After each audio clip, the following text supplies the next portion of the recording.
live. Hello, hello, hello, and welcome to another episode of the Laughter for All podcast.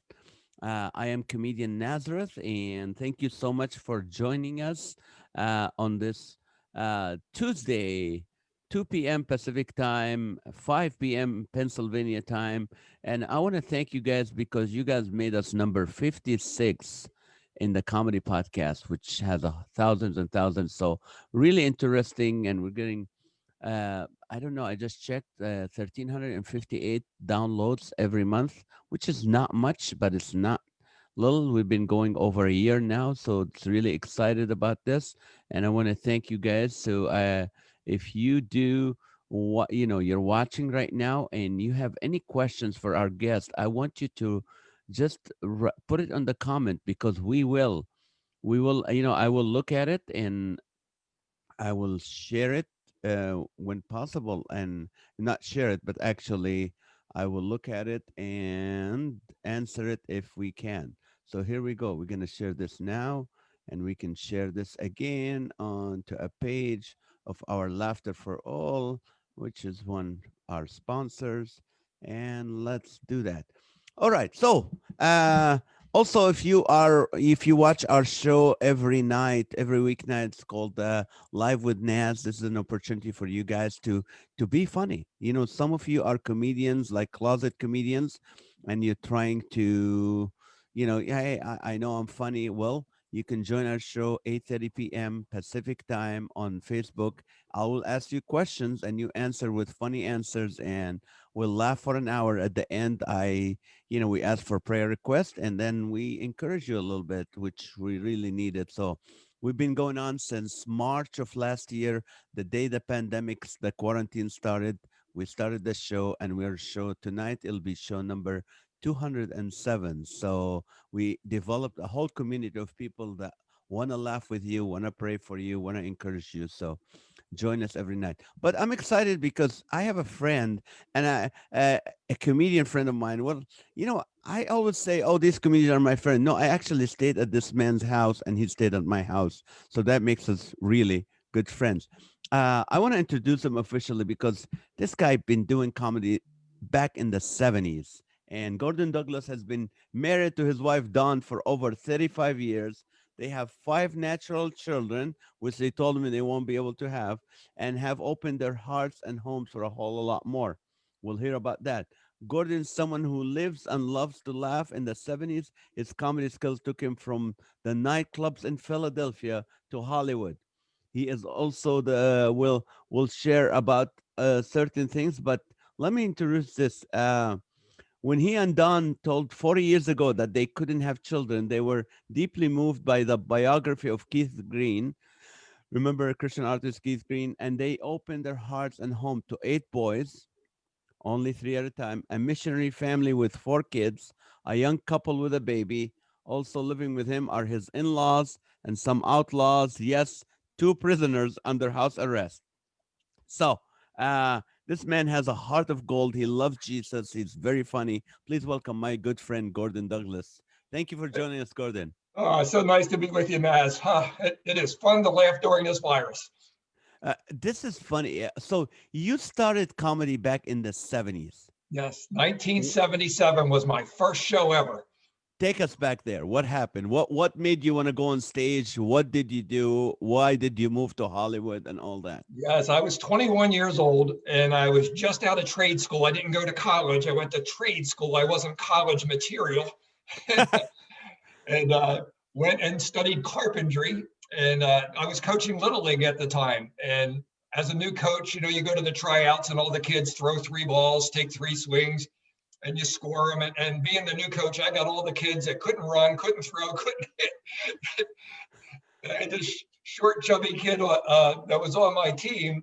And I saw his mom pull up to pick him up, and she had this giant Lincoln Continental back in the '70s when they were like 35 feet long, big purple Lincoln Continental. And I saw her get out and I said, I know that lady. She's always on Johnny Carson. She's always on TV. And her son is on my team. Her name was Julie DeJohn. So I went over and said hi and start chit chatting. I said, people say I'm kind of funny. How do you get into this showbiz thing? Carpentry's not really my thing. And I didn't have a thing, but I loved to laugh and I loved to make people laugh. It was what gave me my identity in high school and other things. I just loved to make people laugh. So she said, yeah, give me a tape of your act. Now, a tape in those days was a cassette tape. Yes. I didn't have a cassette and I didn't have an act. I just had stories I told at parties when everyone else was making out and I couldn't get a date. I would get invited to parties because people said, oh, you're such a fun guy, but I wanted to go and meet girls. So I went to Radio Shack. I bought a little cassette tape player, went down into my basement and told all the funny stories I could think of about everything that went wrong when I was playing football or trying to go out into trouble. And I gave it to her. And she called me the next day. I was working shift work at a boiler house down in South Philly. And she called me up and said, Gordon, come over. I want to talk to you. So I went to this big, beautiful house. She stood in the doorway. Julie DeJohn, you'd have to check her out, but she was on Johnny Carson 28 times. She was a large woman that sang beautifully. If you know the song, double your pleasure, double your fun with double mint, that was her voice.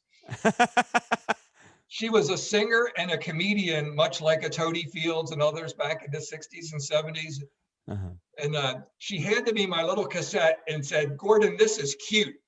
And I just smiled, well, thanks, it was nice. And she said, Gordon, people don't pay for cute. And she said, but you have a gift. I can hear it in your voice. Take this 1 hour cassette and get me 10 minutes of gold out of it. And she sat down with me every week for 6 months and taught me how to write a joke, how to set it up, how to transition, took me to all the shows that she was doing in all the fancy clubs of Philadelphia, Palumbo's nightclub, Latin Casino, Valley Forge Music Fair. She was opening for Frank Sinatra. She was opening with Joey Bishop and Danny Thomas. I mean, the best of the best. And I got such an education. And after about 6 months, she said, I think you're ready. I have a show Friday night with Bill Haley and the Comets. Now, I don't know what age group your audience is, but if you've seen the show Happy Days, right? 1 o'clock, 2 o'clock, 3 o'clock, right? That was the Bill Haley, right? That was Bill Haley. And I got to do my first ever nightclub show for Bill Haley and the Comets and Julie DeJohn. And it went extraordinarily well after I choked. I don't know. You've been at it a long time too. Have you ever gone blank on stage, just forget what you were doing? Oh yes, it happened. It happened. Well, it happened actually many years after I started comedy. It was one of those, like, I completely blanked out. I could not think of anything, and I didn't even go to the audience. I was just like in shock. Like, how can I forget that? Yeah. So you choked a little bit. So I'm with Bill Haley and the Comets. One of their band members had passed away, and they were doing a show in memory for him. And so starting at 7 every hour, there was drinks on Rudy. Rudy was the saxophone player for the songs like See You Later, Alligator, and that kind of stuff. And then at 10 o'clock, they had all these 50s bands playing. Oh, it was awesome. But they said, folks, take your seats. We're now about to begin the program. Making his stage debut, a young comedian from Philadelphia. Welcome, Gordon Douglas. And I'm on a big stage, spotlights, a band behind me. And I went up there as a 21-year-old kid. And I said, folks, it is such an honor to be here in memory of an award-winning songwriter, an international performer. What a great night for, and I forgot his name. I forgot the name of the guy we were having the party for. Behind me, like the signs I have in my little picture here, there's a picture of him, and across the stage is his name, Rudy Pompili. And I stopped. It seemed like 10 hours. It was probably 10 seconds, the longest pause in comedy history. And I turned around and I read the sign, and the people roared, because I was a young comedian busting on the dead guy who we were honoring that night. And there were 2 Jewish comics in the front, and they turned to each other and said, this kid's got chutzpah.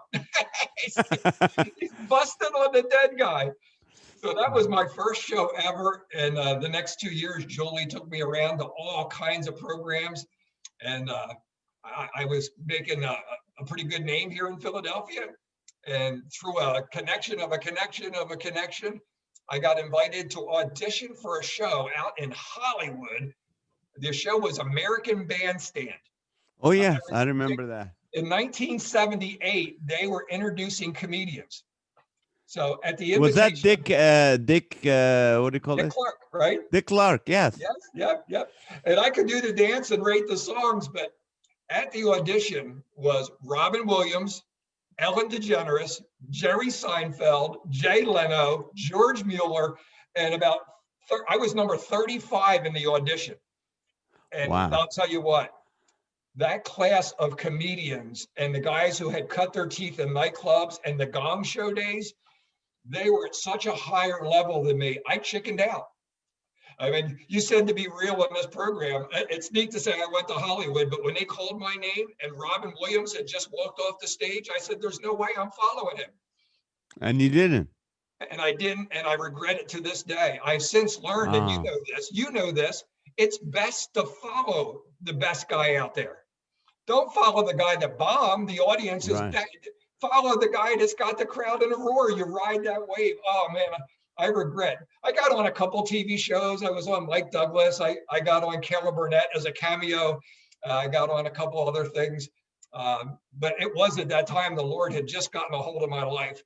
Comedy was getting dirtier and dirtier with the George Carlins and Cheech and Chongs and others.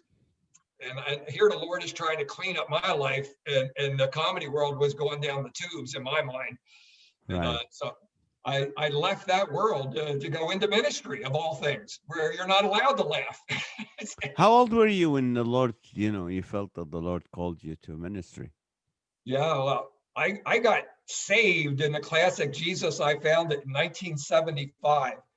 Was a ball of fire. I had what they called chair evangelism. You ever go up to a chair and say, is this seat saved? No, are you? I would just go right for that. And after 2 years, I graduated from my trade school. I was out of my Bible fellowship. I was working at a refinery. I was in the wrong crowds and the wrong clubs. And I really backslid in 2 years. But God used that moment to get a hold of my heart and just said, yeah, I want you to tell people what I've done in your life. And I just started speaking at youth groups and churches. And next thing you know, I was a youth pastor and going to Bible college. And that was the next 19 years doing clean comedy. I didn't even know there was such a thing as Christian comedy. The only guy I I knew was know. Jerry Jordan. There was a Jerry Jordan in the 70s and a guy named Grady Nutt that was on Hee Haw. Yes. Yeah, I had met some guy named Ken Davis back in 78. He was doing some neat stuff and he was a Christian, but I knew nobody. And then in the 80s, of course, Mike Warnke came along and a few other people, but it was such a small group. I didn't know anything like there were Christian comedians, or you could even do comedy in a way that would honor the Lord, Right. or be a tool to evangelize. And, I mean, we have come so far in the last 25 years. It's been amazing. I know. I know. So tell me, so you married Dawn, and then you were told that you guys can have kids, and then what Yes. happened? Yeah. Yeah. Well, I love your story of how you met your wife. I hope all of your listeners have heard that. I mean, it's such a divine series of circumstances. I do a lot of love, sex, and dating talks for pregnancy centers. I'm going to be doing a marriage conference out in Springfield, Illinois on Valentine's weekend. And one of the questions you get is, how did you know she was the one? And Ah. for me, it was easy. She agreed to a second date. That's That was funny. the first one out of 30 that did that. I was going to go for it. But yeah, we got married. I was 25, she was 19, and we met at a college and career Bible study. And boy, that's a great place to meet somebody. And there's a great story about it in my book. But the bottom line was when we went to get married, we had to get physicals and do all that premarital stuff. And the doctor said, Oh, you had to okay, get physicals? Why? yeah, well, yeah, just all that birth control stuff and going to the doctors and things we went through. But the doctor called me and said, I hate to tell you this, but your fiance has some problems and she'll never be able to have kids. Huh. And honestly, I was devastated because I love kids. I want kids. I had a plan to have my own baseball team. And it was just kind of really, I wanted a large family. Uh-huh. And, but I love my wife and I didn't know if I'd get anyone else to marry me anyway. So we we got married, and I was speaking at youth groups and churches, and just a mixture of comedy and my testimony, and God was blessing it. And the next thing you know, this boy called me and said, you said you would help people if they're hurting. I need help. He was 14 years old. He said, I'm on the streets of Philly. My parents are on drugs. And the story gets worse and worse and worse. But we picked this boy up at 2 a.m, took him home. A couple of days later, we got in touch with his family, who said, keep him. Ah. Went to a lawyer and gave us their son. They had so many issues going on in their home. They just couldn't handle whatever. It is a tragic story. But we got legal guardianship of this 14-year-old boy who moved in, and we got him in school. And the next thing you know, he told us, yeah, I have a friend that's in trouble. Could he stay with us too? And number 2 moved in. And a few weeks later, number 3 moved in. And they stayed for 3 years. And when they graduated high school, God brought 3 more. And in the meantime, my father-in-law, Charlie, moved in. He had a stroke. I'm not sure if Charlie was here when you visited with us or not. He was with us for 18 years. Charlie and Chucky. Chucky is my wife's brother, and Chucky has Down syndrome. And Oh. he has the mind of a 4 or 5-year-old. He can do the alphabet. He can converse with you. Just one of those absolutely adorable kids with Downs. And so we had a father-in-law with a stroke, a brother-in-law with Downs, 3 boys with alcohol and abuse issues. And the local prison called and said, we're too crowded. Could somebody watch prisoners while they await trial? They called our church. So we took in 2 prisoners under house arrest, along with the 3 boys, the father-in-law, the brother-in-law, and a burnt out missionary. It's like the 12 days of Christmas. And So then our home grew and grew. In fact, one of the games we play when people visit is we line up all our kids in the living room and we play a game called Guess Which One is the Convict? now how so when did you guys have your first child, like biological child? Yeah. I was at 4 years after we were married. As we started taking kids in, all of a sudden the doctor said, oh, your wife's pregnant. Well, that's not supposed to happen. Well, she'll probably not be able to keep it. Well, we ended up with 5 of those babies that we weren't supposed to have. Praise God. So our home grew from 1 to 3 to 6 to 9 to 13. And we've had 13 to 15 kids here for the last 35 years. In order to comply with the guidelines for COVID, groups of 10 or less, we had to ask 4 of our kids to leave. Now, let me ask you this. And this Sure. is something really interesting. I would love you to talk more about this. We live in a culture, in a time where we're selfish and we care about ourselves and we don't want to be inconvenienced, and we always have this victim mentality of like, man, our life is hard on me. I have 1 child and life is so hard. How did you and Dawn, your wife, how did you deal with that? And I want to hear the spiritual part, and I want to hear the part where you said, why are we doing this? I don't want to do this anymore. Talk to us Oh, about this. oh boy. Well, yeah, you want to get real. I mean, there are many times um, where you wonder, what in the world are we doing, and would we ever do this again? And honestly, with COVID, 2 of our kids went back to their birth mom, so we are down to 10 in the house. That's the smallest we've been, and it is different, and it is hard. People say after a comedy show, because like Facebook and others, you share funny things about your kids and the life. And so many people, even in their 50s, Naz, will come up and say, I wish you could adopt me. I wish, could I move into your home? Because people are looking for love and a place where they feel safe. And so the need is huge, but it's not ever something we even look for. It just kind of unfolded over the years. And you had such a great interview with Tim Hawkins, who was so open about the struggles of his career, and it's not easy. It is not easy. I do a number of jokes about the fact that we had convicts living with us, and people. When I'm doing a comedy club, which I still do some clubs every now and then, because I don't want to just be in churches. I want to be salt and light wherever God leads. Right. But I'll ask the question: who do you think God loves more, the pastor or the prisoner? And almost everybody will say, well, the pastor, of course, you took in all these kids, you did this and that. And I said, no. I asked this question. It gets so quiet. You know, in a comedy club, you can use any foul word. You can discuss any body part. People, it's shock. It's not humor. But I'll ask this question. What is the difference between the pastor and the prisoner? And it gets so quiet because you even mention, I don't mention that I'm a pastor until like the last 10 minutes of the show, because I want to let Uh-huh. them know I'm a guy. I work with tools. I work construction. I have kids. And we build a relationship. At the end, I'll mention my relationship with God as much as I can, depending on the audience. But I said, do you know the difference between the pastor and the prisoner? The difference is he got caught. And there's this awkward silence and left. But my Bible says, for all have sinned. And I love Right. to share that. I said, and I'm always amazed. I said, if I told you the stuff that I did, you wouldn't want me to speak here. And I can tell you what the prisoners did. I can tell you some of the stuff my boys that we took off the streets did. But I am just as guilty in God's eyes, and that keeps you humble. And then I was also amazed. You mentioned my kids, and I don't have the right setup now, as you know, it's out of the context of my program. But I'll share some of the stuff that my boys have done with Yeah. drugs and alcohol and being in prison, and I'll mention some of their sins, and I'll say, oh, by the way, that's not the boys that we took in. That's my birth son.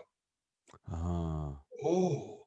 And that girl that maybe got pregnant and needed to go to the pregnancy center, that's not just one of the girls we took in. That was my daughter's best friend. And I share some really personal stories about our struggles and failures, because I want them to know we are not perfect. In my introduction, it says that my wife and I were named Parents of the Year, In and Pennsylvania, yeah, that's what for the you state of Pennsylvania, which is a huge honor. But the truth is that our kids just wrote in more ballots than anybody else. No, it is truly an honor that my kids submitted, my wife and I, and wrote letters on why they thought we should be named Parents of the Year. And that's given us a platform, but I am very humbled and open in my program when I get to speak about parenting, that we are not the best parents and we are not perfect parents, but that we represent parents. We are a broken, blended, dysfunctional family. And any struggle that any couple out there in the audience has, my wife and I face with our kids, and not just our birth kids, or not just the boys we took in, but our birth kids as well. That idea that our home is perfect or we have all the answers. Now, we've learned a lot of things at work. We know that love conquers all, but we know that God never gives up on anybody. We've learned to deal with generational and ancestral sin. There is a lot of stuff that we've learned that you can break off of people and give Mhm. them greater chances of success. We know that God's word doesn't fail, but we know that a lot of God's kids are not walking in a way that pleases him. So if God, the perfect father, is having trouble, we need to make sure we give room for our kids to grow and learn. And sadly, sometimes it's the hard way. Yeah. But Uh, what got you? I mean, a lot of people would say the same thing, oh this, but what made you and your wife different to the point to be able to adopt that many and to allow that many people into your private home? Yeah. Well, again, I think I quote from that great philosopher, Tim Hawkins, again. I was having a chat with him once, and he said, Gordon, you're a hammer and the whole world looks like a nail. And I had no idea if that was a setup or a punch or a joke. And he said, Gordon, you have the gift of mercy and you have the gift of evangelism, and you want everybody to be in your home. You want to rescue everybody. And my wife, if you looked under the gift of hospitality, my farm, raised on a farm wife, just loves to serve people. You were here. We were at a banquet once, and I said, so funny, but it's so her. She just loves to serve. And we were at a banquet, one of our, I do a lot of pregnancy center banquets, about 30 a year. And we're there at the head table with all the fancy people. And they serve the meal. And I'm doing what I do. I'm telling my story and interviewing people and getting ready to go on stage. And I looked over at my wife, and she was cutting the meat of the man next to her. She was so used to being at our dinner table and getting all the food ready for the kids, and let me cut your meat and get this here. she was listening to my story and just automatically started cutting the meat of the CEO next to us. Now, what was your how was your, when you grew up, what was it like? What was your parents like that made you kind of course it's the Lord, but what gave you that heart? Yeah, we're classic South Philly blue collar family. My dad worked at the refinery. My uncles worked at the refinery. I worked at the refinery. It's what you did. Yeah, they call the place where we live the city of seven smells because there are seven refineries, Gulf Oil, Arco, Sun Oil, all these refineries on the Delaware River in South Philly. So it's just so I grew up in a blue collar, hardworking family. And I had an older sister and two brothers, and family was very, very big. And my grandmother lived across the street, and my other grandmother down on the corner, and two uncles lived a block away. And we grew up in a neighborhood where it was family, very ethnically diverse. We had the Pepis and the Bastidos next to us, the Yanavajinjaks behind us. You had to have the 20 syllables and an O at the end of your name to live on our street. It was the melting pot of South Philadelphia. Are you Italian? No, but we were the Scottish family. We were the one Oh, Scottish family right off. My mom is right off the boat from Russia, and my dad was right off the boat from Scotland. So very ethnically mixed community, which is just wonderful. I mean, you learn and you have the foods and the neighbors. But so I guess that hospitality is just, we always had picnics in the back. People came over. And then when I got saved and missionaries were coming, hey, they need a place to stay, come to our house, and we started entertaining missionaries. And then wonderfully, you've been here. This place is humongous. I live in a huge home. It has 7 bedrooms and 4 baths. And the church built this for us at a time when the business I had started was going bankrupt. tell us about that business. That's another the great. It's called the therapeutic construction and design, making custom equipment for folks with disabilities. Yes, yes. Yeah, someone just asked if they could come to my shop today and see what I do. Uh, my dad was in a wheelchair for 23 years. When I was a junior in high school, he hit his head on the car, and it Ooh. started a series of events where they found a brain tumor. It was actually a blessing that because of the blow to his head, they did an x-ray and found a brain tumor. But in Mm. the 70s, brain surgery isn't what it was today, and it left him paralyzed from the waist down, blind and deaf on one side. All the nerves to his face were cut. So I learned to have a real appreciation for those people in wheelchairs and those people who look different, smell different, talk different. And Mm. then when I get married and to get a brother-in-law with Down syndrome, God really just threw me into the world of the physically and mentally challenged.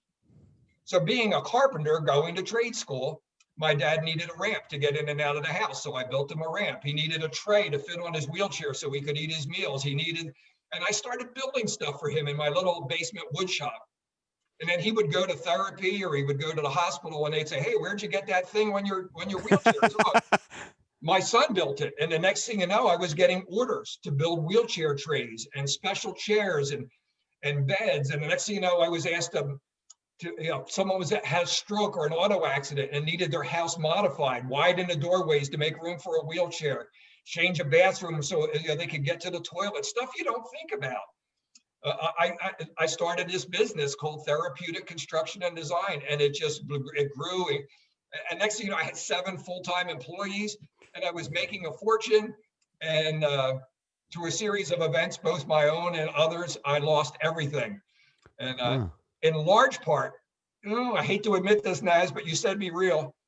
God had been calling me into the ministry for 7 years, and I kept saying, wait. I'm making really good money, Lord, and look at the missionaries I'm supporting, Lord. And once I make that first million, and once this chair gets its patent, and I put God off for 7 years because things were going well, and I had a nice little ministry going. And then eventually God said, pull that rug out, slam the door. You're not listening to me. And boy, that was a reset button. He got my attention because I lost everything. Now, tell me, you're having all these people in your house, from your own kids, 5 kids. You have this, foster children. You have prisoners living in your house. You have your father-in-law with a stroke and your brother-in-law with the Down syndrome. How did your marriage work? When did you have time, you and your wife together? How did you handle this? I'm sure, were you always on the same page or not? I mean, Uh, it was her parents. Was she feeling bad? That's a lot of questions. I'll uh, let you answer the first few. well, you just ripped the scar right off, ripped the scab off. Oh, golly. I've heard you ask that question to other people. And there is a chapter in my book. If I'll throw that in there because it's going to We make will talk about your book. Yes, we want to make sure you people, can't even see we it. Now can't you see can't it see it. right now because Yeah, it's yeah. It probably, says, yeah. well, my book is called Growth Spurts and Growing Pains, The Struggles of a Skinny Stud Muffin. And Oh, it's and you're the skinny stud muffin. exactly, it's 10 things I did right that I want my kids and grandkids to know that brought me closer to God, helped me grow in faith, experience love, joy, and peace. But then I did want to be real, and I shared 10 of the stupidest things I've ever done, Let's which hear is where, about the stupidest things yeah, the first. growing pains. That's where the idea that I've done things that hurt me or hurt others. And you just hit one. One of the chapters in my book is about my wife and I on my 25th anniversary. And we've been married 41 years now. When I proposed to my wife, I sent her a telegram to where she worked. I had arranged with her boss to pick her up. And make a real long story short is I proposed uh, via telegram at her work. So for By the way, 25 years, people who don't know what a telegram is, it's like Instagram, but yeah, physically. yeah, people come up. So for 25 years, I sent her a telegram. I had arranged with her boss to kidnap her at work and take her up to where we had our honeymoon. I thought Oh, that would wow. be 25 years. And I'm a comedian, as that's good, that's romantic, and that's as far as I planned. You're right. That's how we comedians plan. We'll just I plan one We step. drove 2 hours up into the Pocono Mountains, and guess what, Naz? The resort Well, wasn't there anymore. that's funny. Oh, you didn't plan. You didn't arrange for. It was closed. There was a canoe with a hole in it. There was nothing. It was an old abandoned hotel. And now, what am I going to do? We drove around and we found a truck stop. A truck stop. So this is our 25th anniversary. This is so honest. We pull in, we get some hot dogs at a truck stop because of all our kids and Little League and games and activities. We have folding chairs and a blanket in the car all the time. So we sit out at a truck stop. I put out the blanket. We're going to have a little picnic. And one thing I thought would be fun to do was to do a little test and see how is your marriage going? Little test, 25 questions on a scale of 1 to 10. Let's rate each other. Uh huh. Little book, it's a book by Norman Wright, who's written 70 some books on marriage. So questions like, is your husband a good listener? Is your husband a good provider? Is your husband, and there's 25 questions for me and 25 for her. Hmm. And part of the reason I didn't do well in school is I always want to be the first one done, not necessarily right. But I'm just going through the test. 10, 10, 10, through an occasional 9 just to keep my wife humble. But she's amazing. Is she great? Is she wonderful? Is she good looking? Is she, how's your sex life? Everything, the 25 questions. I'm done. 20, 10, 10, 10, 10, 10, 10, 2 9s, just 2 9. I looked across the blanket and now she's crying. And she's like on question 4. And I looked at her answer sheet and I had 2s and 3s. Wow. And I said, is this a joke? And she said, Gordon, you're there for the church. You're there for the boys. You're there for the kids. You're there for every audience. But I haven't gotten anything but leftovers for the last 10 years. Hmm. You know how many marriages that is true for? The guy thinks I, he's doing great, and then boom. I Go had ahead. I had no clue. I was in tears. She was. I love my wife. I would have never intentionally done it. I love applause. I love the audience. I love what I do. I love the feedback with the boys. And I kind of just assumed that she just loved cooking and cleaning and doing 7 loads of laundry every day and all the stuff that goes on. I just heard the door close. And we do. We know like 7 loads of laundry. It's unbelievable. But it was a wake up call. And Hmm. and so we actually talked with my pastor, and we got an assignment to start dating every month. That we have to go on a date. And two rules for all those listening out there in Nasland. You can't talk about the kids, and you can't talk about church. That's my whole world. I mean, that's like all I talk about is my kids. So honestly, we were on a really tight budget. I had just gone bankrupt. I got lots of funny stories of how God blessed us in bankruptcy, but we literally went to Burger King and ordered one root beer soda, 2 straws, because we had no money. Mm.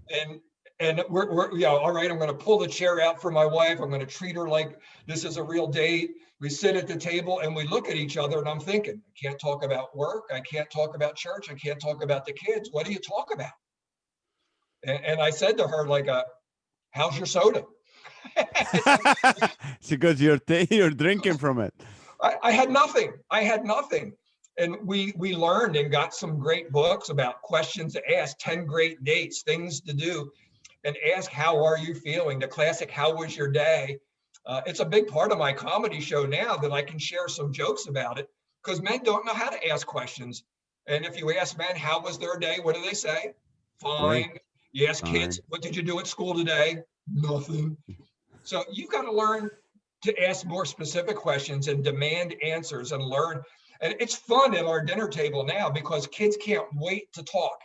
I want to know how they did in that science test that we studied for last night. Did you get that grade back on the essay you were working on yesterday? We're involved in life so we can ask specific questions, but they want to share because we've learned, I'm going to sit here and listen. And our dinner table is so much fun.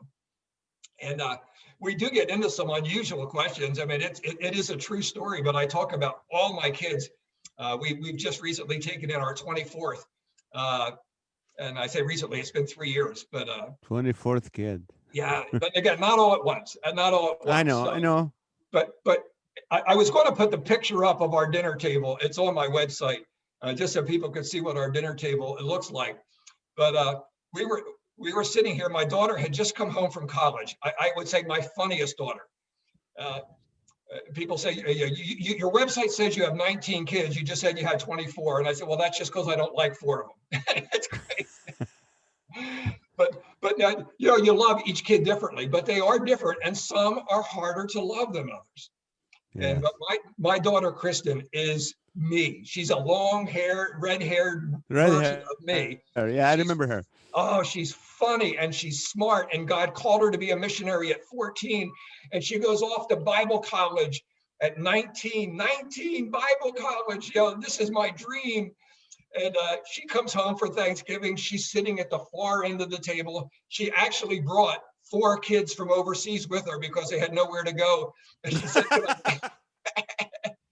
I'm shrinking the comedy story down, but it's true. We had an extra 4 kids. And she sits at the far end of the table because her dad's a pastor and he's a comedian, and I'm going to embarrass her in front of her college friends, and she's cool. But halfway through the dinner table, my wife gives me the elbow here. That's her love language. The elbow. Physical touch, right? And my wife says, Kristen has a question for you. And everybody's talking and gabbing away. We're having fun. And I said, oh, go ahead, honey. What do you want to know? And I think because she's in Bible college, she's going to ask some Greek or Hebrew or some Bible trivia. And in front of everybody, she says, Daddy, what would you think if I got married? Silence. And she added, oh, and remember, Mommy was 19 when you married her. Ooh. Mic drop. Mic drop. It's like, and I was stunned. I was not expecting that question. And I know the boy she likes, and I'm concerned because there's a 10-year age difference. Ouch. Yeah, he's 9. That's a David Farrell joke. David Farrell. I was having breakfast with David Farrell the day after this happened. He had come to Philly, and I had breakfast with him at the airport. Just to encourage as part of my role as the chaplain in the CCA. And I was telling David the story because I was stunned. And I told my daughter, give me 3 days to pray about this. And when I told David the story, he said, what, he's 9? That's funny. But I did give her my blessing, and she did get married. And they are now 8 years on the mission field. And I couldn't be Wow. happier. I knew she was ready at 19. Her walk with the Lord, she knew what she wanted. Now, my 30-year-old son, I don't think he's ready yet. I don't think he's ready, you know. And a big part when I talk about marriage is it's not just about finding the right one, it's becoming the right one. Becoming, that's so right. You know what? Sometimes it's when you marry, you can marry, I believe you can marry anyone, but when you both commit to being unselfish and you commit to want to work on it, you want to make it work, it will work. But let me ask you this. Before I ask you this big question, I want to ask you this. What was the funniest thing that happened in your house that you remember? The funniest thing with having that many people in the house? Oh, goodness, funniest thing. Well, that's a good question. That's nobody's ever asked me because a big part of my comedy is just telling people what goes on in our home, from changing my first diaper to punishing the wrong kid. I mean, that's funny now, but You punish the wrong kid when you have 24 in the my, house. my, my kids threaten me all the time. Dad, if we tell people this, you're going to lose your Parent of the Year award. But, but I have an office in this wonderful house that the church has provided for us. I have an office upstairs in the far end of the house, as far away from the kids as I can get, so I can have some time with the Lord. Right. And it's also where I can look out over the backyard where the kids play games. And I was hearing them play and just taking a break from my studies. I looked out the window and I could see the kids playing. And I saw my son, who was probably 10, 11 at the time, run up to this neighbor kid and just rip the ball out of his hand, shove him to the ground, and just like total bullying. And I have been bullied most of my life. I'm a skinny, puny guy that got bullied, and that just hits a hot button in me. And now I am just instantly furious. And I march downstairs. I slam the door. I go out there and scream in front of the whole neighborhood. I grab him by the back of the shirt and I'm wailing his backside the whole way into the house. Don't you ever pick on a little kid. I'm yelling and screaming. And he's like, but dad, but dad, but dad. And I get in the house and I finally calm down and he says, but dad, he was throwing the ball at the baby. He was stopping the neighbor kid from throwing the ball at the baby. All I saw was my son knock him over and take the ball out of his. Oh man. Uh, Oh goodness! Oh, it's kind of funny now, but oh my goodness, that is humbling because I didn't listen. I reacted in anger. I didn't really explain. Oh, give him a chance. Oh, so yeah, y- I'm y- both embarrassed by that, but I want to be. That's part of what's happened. you know, You is know, what's funny is I remember the first time I saw you. It was I think at the CCA, the first CCA, and many years ago. And you were talking about how skinny you were. yeah. You said, "What was it? Your pajama had what?" My pajamas only have one stripe. I mean, that's talking. We're talking skinny. Yeah, I'm so Yeah. skinny. I keep wallets in both pockets, so people think I have a hiney. I mean, I got a whole bunch of skinny jokes. I drink Yeah. tomato juice and stand by the window. People can tell the temperature. I got skinny jokes. But okay, so going through all this, a big house, challenges, your wife giving you two and threes, and then Don, your wife has cancer. Yes. Um, Oh goodness. Oh, oh, did I tell forget us. to mention that? Yeah, well, but that was touching when you were talking about sharks and all that. Go ahead. Yeah. Tell us what. Yeah. How did you guys deal with that? How did she? How did you? Yeah. You Yeah. know, with having 24 kids, oh, Yeah. that There's. many people in the house at I, once. I, I've learned a lot, and I have been broken. And there have been 3 seasons in my life where I have just cried out to God for 6 months, and I would consider myself clinically depressed.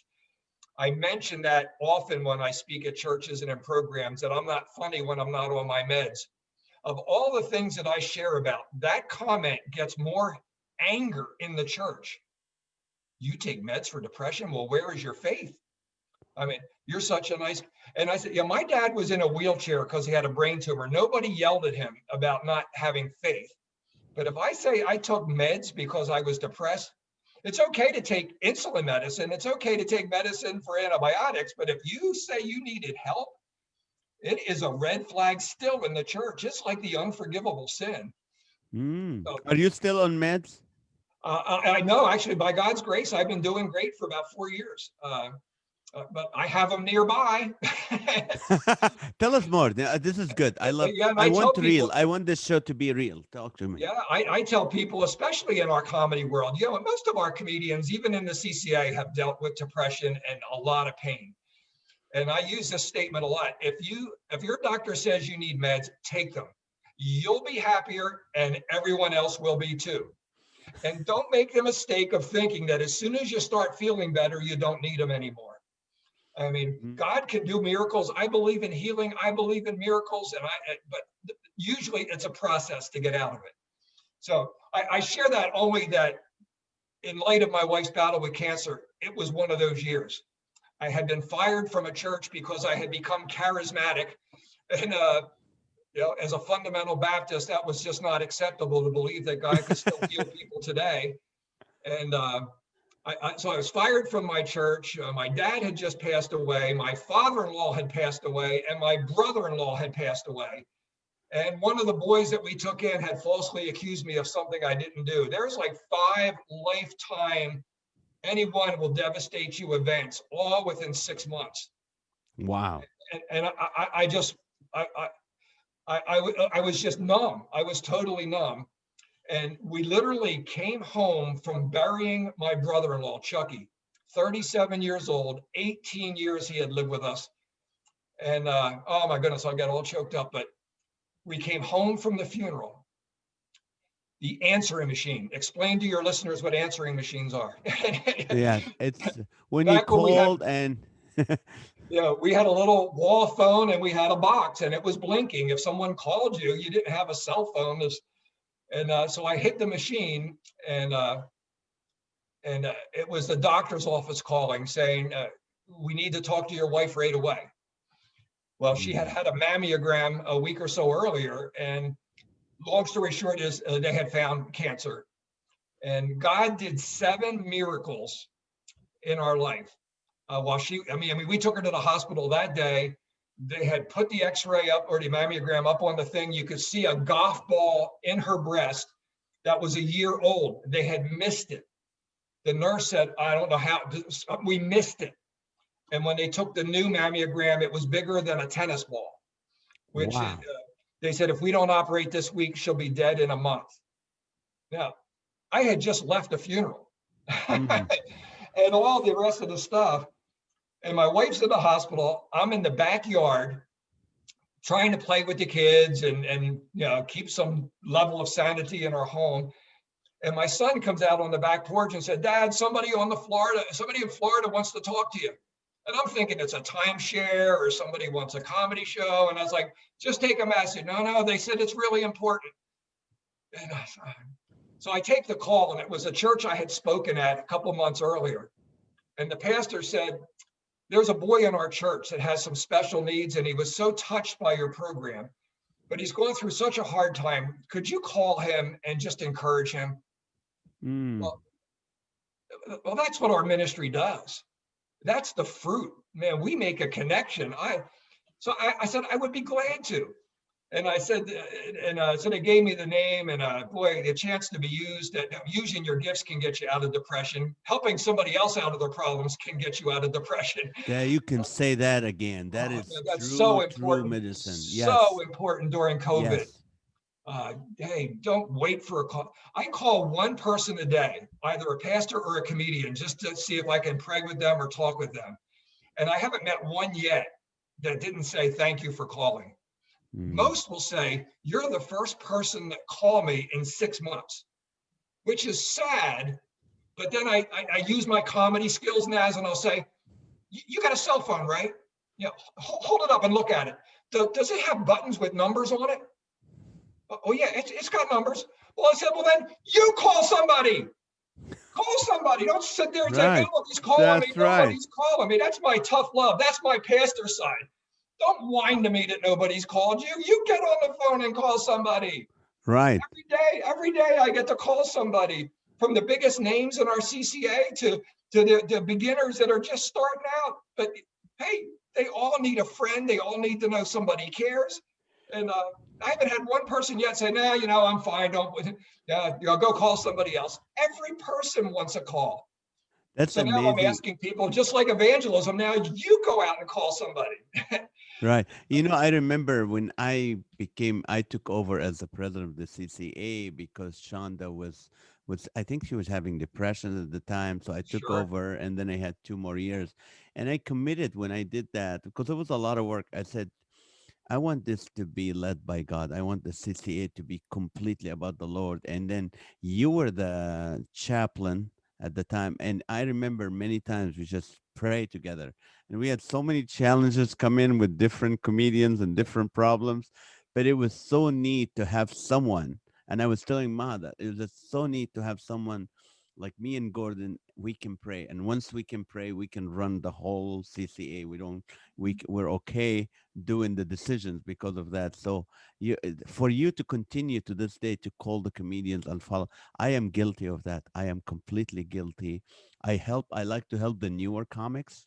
sure, If there's someone needs help, I'll help him, I'll call him, I'll follow through.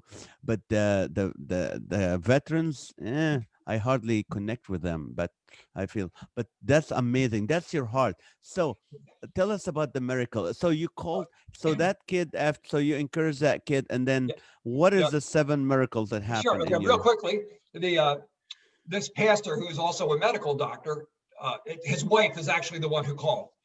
So I'm on the phone with his wife, and through a bizarre series of events 3 years earlier, or 3 months, I forget time frame. I'm terrible on time frames now, but God had provided a chance for me to take my kids to Disney World through a gift and a ministry that helps pastors and taking the boys off the street, kind of like the Make a Wish Foundation.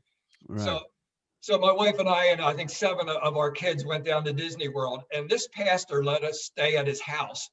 He had an apartment over his garage, so we got to meet, and he got to meet our kids. So the wife's on the phone and just happened to say, uh, I said pastor, is actually the wife of the doctor. So I'll get the details right in the Yeah. story. She says, "Oh, by the way, how's your wife and kids?" Just being polite. I said, "Well, since you mentioned it, would you mind praying for my wife? She's in a hospital now. She's going to have a mastectomy tomorrow." "Oh, what's wrong?" "Well, she's got breast cancer." And she starts laughing and says, "Do you know what my husband does?" And I said, "Well, I believe he's a dentist." And she starts laughing. She said, "Why would you think he's a dentist?"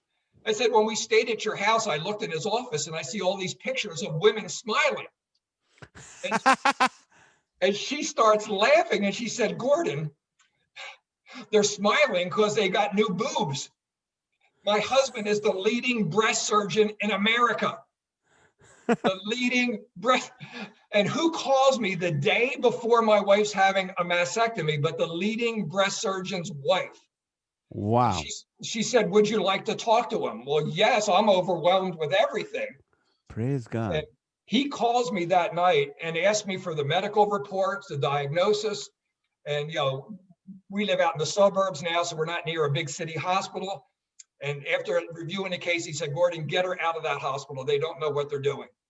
They already missed a tumor the size of a golf ball." So I went to the hospital, got my wife out. He said, "Call this hospital in Philadelphia." I trained a doctor there who's a Christian.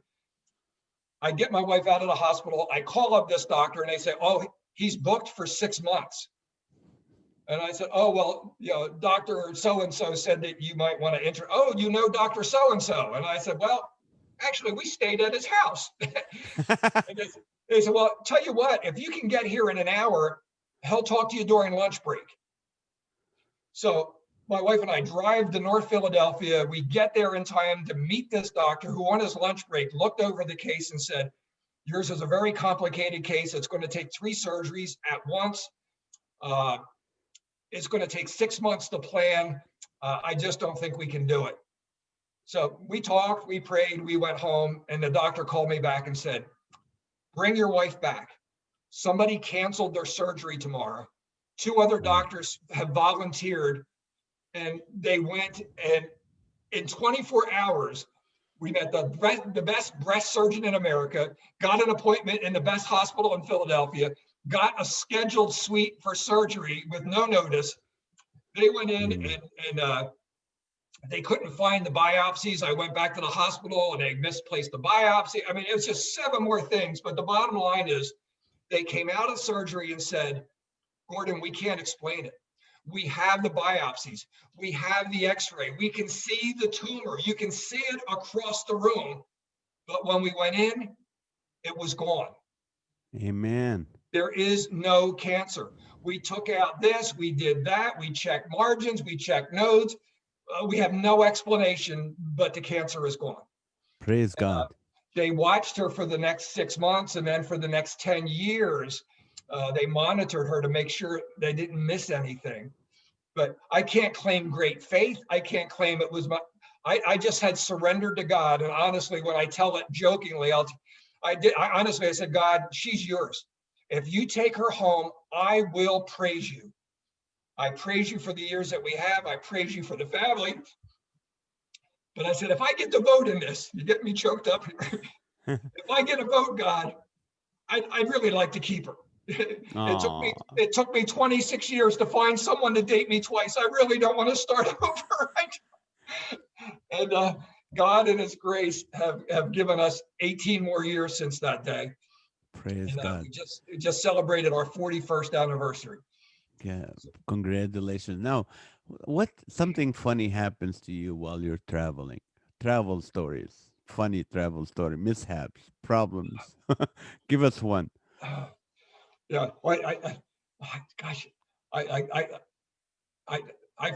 got confused with the 12 a.m., 12 p.m. thing. Ooh. And I just assumed p.m. is at night because p.m. is night. So 12 p.m. must be nighttime. And I booked a midnight flight to get to a big booking the next day. And I went to this little airport in nowhere Midwest, and there was nobody there. I'm in Philly. The airport never closes. The airport's closed. And there's like one guy in there pushing a broom. It's like one terminal airport. And he's like, we're closed. Like, the airports don't close. I got a ticket. He said, that was for noon. 12 p.m. is noon. Ooh. Your flight left 12 hours ago. And I was like, oh, how can you be so, how can 12 a.m., midnight a.m. So what did you do? I had to call a friend, and it's one of those times. Mike Williams has been so good at this, and some of the comedians in the CC we've covered for each other. In fact, you called me about 5 years ago. Remember that? You were so sick. You Yes. got off the airplane. You had like 103 fever. You could barely move. And said, Gordon, come to my show tonight. If I can't get on stage, be ready. And somehow I remember that. I remember. Somehow God gave you the strength to get up and get through it. And actually, it was a really good show. It was. I remember that. They were telling me Bill Cosby was a board member of that organization at the time. Yeah, it was like a big brother thing. Yeah. Yeah. And I went and I called you, and it's a big, because, you know, one of the things I do, I don't miss shows. I'm not going to miss a show because I'm sick or anything. Never. And you were so generous and kind. I said, would you please, if you can be there just in case I can't go on stage, at least we cover the show. That was very kind. What funny story happened to you during a show or while you're performing? Anything funny you remember? Oh, goodness gracious. I've had heart attacks. I've had fire alarms go off. When you train young comedians, like have a line for everything. Back in the 70s, 80s, 90s, they had those terrible sound systems. You right in the middle of a show, you would get a police call come over the thing. Fire alarm, fire on 2nd Street, and beep, boop, beep, boop. It's like sound systems picked up everything. There's been some funny events that way. I had a little boy come up and stand on stage, and just like stood next to me, little 4-year-old boy. Oh, yes. Okay. Just walked up and just stood there looking at me. And I tried to ignore him. I thought a parent would come get him, and they didn't. And again, in a comedy brain, that's like 10 hours. It was probably 2 jokes. But I finally turned to the little boy and said, can I help you? And this little boy looks up with the sweetest little look and said, can I tell a joke? Oh, sure. And he did. And the audience loved it. And I have been telling that story for 10 years. And now in my show, I'll ask if there's any kids under 10 years old that want to come up and tell a joke. And it makes their night, and it makes their parents proud. And I don't have to work for 10 minutes. I'm just like Art Linkletter, which again, your kids, I don't know your audience, they might not even know Art Linkletter. But he had a Yeah. whole show about kids saying the darndest things. Right. And it's one of my favorite things now is to bring kids up and interview them. And sometimes, people give you jokes all the time, but little kid jokes are funny. And but sometimes, people at church events will come up and give you jokes, and they'll say, "This is a little dirty, but maybe you can clean it up." Can I can I ask you two final questions? Oh, surely. One of them will be, of course, the second one will be, how can people get a hold of you and what are you working on right now? First question I want to ask, how has the COVID impacted your family and your shows? And then I want, and in the middle, I would like you to encourage people who are number one, worried and fearful about COVID, being selfish, thinking that their problem is the biggest problem in the whole, they have every reason to justify why they're upset, they're troubled, they're angry, they're not loving, not living the Christian. So I'll let you with these three questions. I'm gonna Sure, listen. that's I good. That's love good. I Yeah, love this interview. You're amazing. You're so real. And that's the whole the whole thing about this podcast, to be real. I have 10 pages of notes we didn't even look at. I know I had questions. I didn't even look at them. That's good stuff. But yeah, how has COVID? Well, honestly, I have been sidelined completely since February of last year. Pretty much what's on the stage was the last time I was on stage. I love the back. So, uh, but I've done a number of these podcasts and I've done a couple of virtual comedy shows. One third of my bookings are what I call hilarity for charity. I love raising money for ministries, particularly pregnancy centers, Mm, adoptions, special needs that are close to my heart. But anybody that's doing a good work, hey, let's have a comedy show and bring people together. In fact, you helped me. Now, you may not even remember this show, but we actually did. I think you've been out here 3 times. You and I did a show for Operation Belly Laughs, which is my ministry to the troops. right. I And remember we that. did we did 2 shows, and then a church called and said, "Would you guys come and do a show at our church?" It was East Goshen Baptist Church in about 10 Yes. miles. I don't know if you remember the show, but here's what made it special. This couple who could not have kids, which I relate to, were trying to adopt a child from China. And it was going to cost something like $25,000 to adopt. We need to change adoption laws in America. But we did this show, and I think they raised, I forget the numbers, it's actually in my book, but they raised a lot of money. Now, what you don't know, Naz, unless you've read my book, and I don't know because it's fairly new, but there's a chapter about this in my book. As a pastor, I do funerals. One of my funniest comedy bits is about a funeral where everything went wrong. We don't have time to get into that, but I am at a funeral for a friend. Her husband had passed away suddenly, a young woman in her maybe late 40s, early 50s. And I am just a guest. I am not officiating the service, but I'm in line waiting to go by and pay my respects. And it's a pretty long line. Uh, and I'm standing there, and people today don't have the respect at a funeral home. They don't. People aren't hushed. It's not solemn. It's very carefree anymore. But Mhm. in the midst of this line where this dear wife friend of mine is sobbing, somebody said, "There's comedian Gordon Douglas." And I'm thinking, "Oh no, no, not." Nah. And this lady comes up and said, "You're the comedian, right? You're the comedian." And I'm like trying to, quiet, hush. And she said, "You did a show 13 years ago to raise money for a couple to adopt a boy from China." And I Mm. said, "Oh, I'll never forget that night." She said, "I was that mother." And I'm telling you, she said, "And look over there." And in the back of the church was this 13-year-old Chinese kid wearing a letter sweater, school jacket from the local high school. Wow. And he was with the group of high school kids. And she said, "A boy in China is in America today because you and your friend told jokes." Mm. Does it get any better than that? That Nope. that's just. Anyway, so what did you ask? COVID. So how is COVID? So anyway, I do fundraisers. And now I'm doing some virtual events. I'm doing some hybrid events. Do people know that phrase where it's half live? As big as audiences we can get, we're doing them because most ministries, including pregnancy centers, make about 70% of their money at their yearly From the banquet, banquet, and yes. the I do a banquets lot have of been those, canceled. yes. So I'm doing that.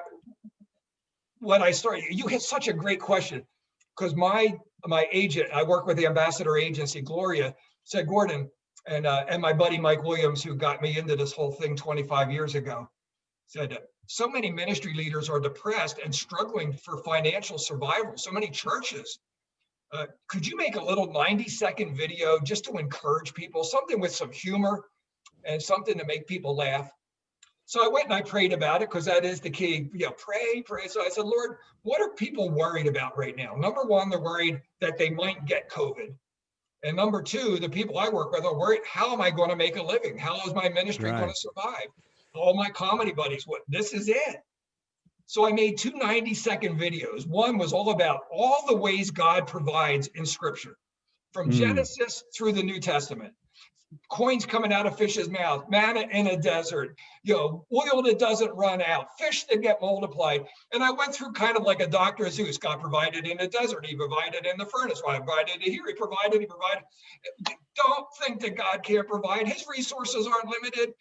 And then I did one on all the ways God protects people, all through mm. scripture. That he is a shelter and a shield. And he delivered Daniel from the lion's den, and he delivered, and he delivered, and he rescued, and he delivered. And they were just two fun videos. And Gloria said, Gordon, these are good. You want to put these on Facebook. I did, and they got thousands of hits. And all of a sudden, I woke up at 2 a.m, 3 a.m, just thought, if I can't leave my house for the next 90 days, if these COVID people are right, what am I going to do for 90 days? And I prayed and walked around the house, and I wrote down 50 object lessons, light switches, bathtubs, medicine cabinet, any object lesson that I could try to tie in a joke or a truth, a tickle and a truth. And I thought, I'm going to make 50 2-minute videos, and it's going to last from Passover to Pentecost. And I did. And I'm now up to 87. And I post them on Facebook. All 87 are on my new YouTube channel, which my daughter just made for me, Comedian Gordon Douglas on YouTube. They're now called A Word from the Word, a tickle and a truth. And they're That's just good. 2 to 3 minute videos that are Bible stories. I impersonate Steve Urkel. I impersonate TV shows. I play characters in the Bible. I have my grandkids and about 30 of them where we're just doing stuff together, and I'm teaching them some Bible lesson.